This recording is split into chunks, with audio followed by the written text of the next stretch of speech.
సహజత్వాన్ని పూర్తిగా చెడగొట్టేస్తున్నాం. అది మనం చేసే పని. ఇప్పుడు దానికి మనం పెట్టుకున్న పేరు మంచి మందులు కొట్టా, రేటు గల్లయి కొట్టా, నేను కాబట్టి కొట్టా. ఇది మనం చేసే పని. సింగు హరికృష్ణ, కొర్రపాడు, వేడుకొండూరు మండలం. మేము మా పొలంలో ఉన్నాము. అది కృష్ణ గారి ఫీల్డ్ ఇది. ఇప్పుడు షూట్ చేసింది. రోడ్డుకి ఇటువైపున వేరే ఫీల్డ్స్ ఉన్నాయి. ఆ ఫీల్డ్స్ ఇప్పుడే హార్వెస్టింగ్ జరుగుతుంది. చూడండి, ఎక్కడ కూడా వీటిల్లో జీవ కళే లేదు. ఈ ఫీల్డ్స్ లో ఉన్న కోత వరకు కోసేస్తున్నాడు రైతు. పక్కనున్న ఎదురున్న ఆ ఫీల్డ్ కి ఈ పక్కనున్న ఈ ఫీల్డ్స్ కి ఎంత డిఫరెన్స్ ఉంది.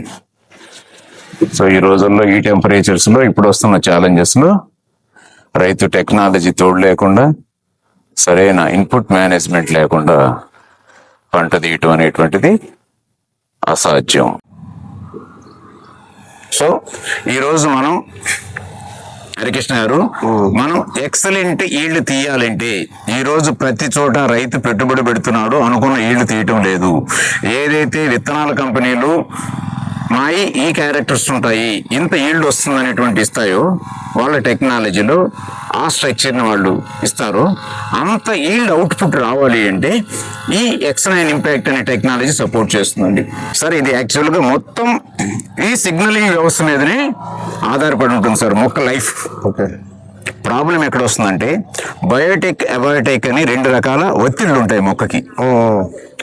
బయోటెక్ అంటే వచ్చే తెగుళ్ళు వల్ల, వచ్చే పురుగు వల్ల మనం పామును చూస్తే ఎంత భయపడతాము.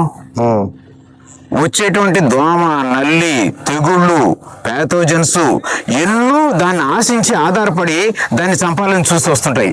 దీన్ని బయోటెక్ స్ట్రెస్ అంటాం.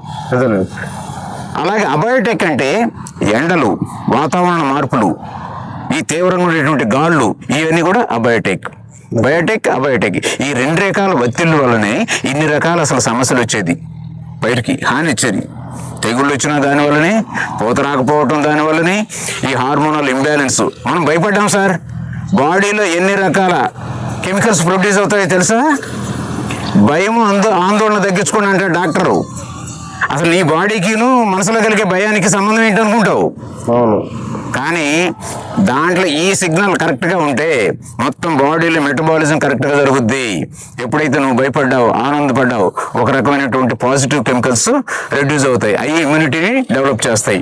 మొక్క అయినా మనిషి అయినా ఒకటే. ఎక్సలెంట్ 25 గ్రాములు. సో మంచి రైతు ఈరోజు ఎంత దిగుబడి తీయాలన్నా ఈ రెండు సపోర్ట్ చేస్తాయి. ఇది ఎక్సలెంట్, X9. కానీ ఆకలి పుట్టిస్తాయి. కానీ ఆకలి పుట్టిన తర్వాత ఆహారం అందకపోతే తట్టుకోలేము. పైర్ని అంత ఫైర్ చేసి యాక్టివేషన్లోకి తీసుకొచ్చేస్తాయి. అప్పుడు వెంటనే మీరు ఏమి ఇవ్వాలి? మ్యాజిక్.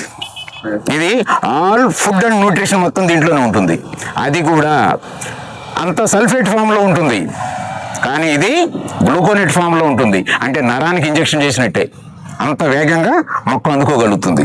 అందువల్ల ప్రతి కణానికి న్యూట్రిషన్ అండ్ ఫుడ్ అనేది వెంటనే సప్లై ఇచ్చేస్తుంది. ఇది కూడా స్ట్రెస్ని కంట్రోల్ చేస్తుంది. వెంటనే సెల్ వాల్ వెళ్ళిపోయి కనెక్ట్ అయిపోయి కణం మీద పనిచేస్తుంది అంత వేగవంతంగా. తర్వాత ఇది ఏం చేస్తుందంటే సిబిఐ. ఇక్కడ ఇది గమనిస్తే సరిపోతుంది. ఒక తెగులు వచ్చినప్పుడు కానీ, ఒక స్ట్రెస్లో ఉన్నప్పుడు మొక్క కణాలలో ఇది సార్ జైలం కింద నుంచి ఆహారాన్ని, మినరల్స్ని, వాటర్ని తీసుకెళ్ళి పైకి ఇస్తుంది. ఇది వేరు ద్వారా. ఇది ఫ్లోయం. ఇది ఈ నాళాలు మొక్క ఈ తీసుకెళ్ళినటువంటి మినరల్స్, వాటర్స్ తోటి మనం కనుక అన్నీ తీసుకొచ్చి ఫుడ్ ప్రిపేర్ చేసుకుంటాం కదా, వంట చేసుకొని కలుపుకొని తింటాం కదా. తిన్న తర్వాత తిన్న తిండంతా కూడా మళ్ళీ ఎనర్జీగా మారి రక్తంలో కలిసి మళ్ళీ అదేమవుతుంది, గ్లూకోజ్గా మారుతుంది. గ్లూకోజ్గా మారిన తర్వాత ప్రతి కణానికి ఆ ఫుడ్ని, ఆ ఎనర్జీని సప్లై ఇస్తుంది ఫ్లోయం.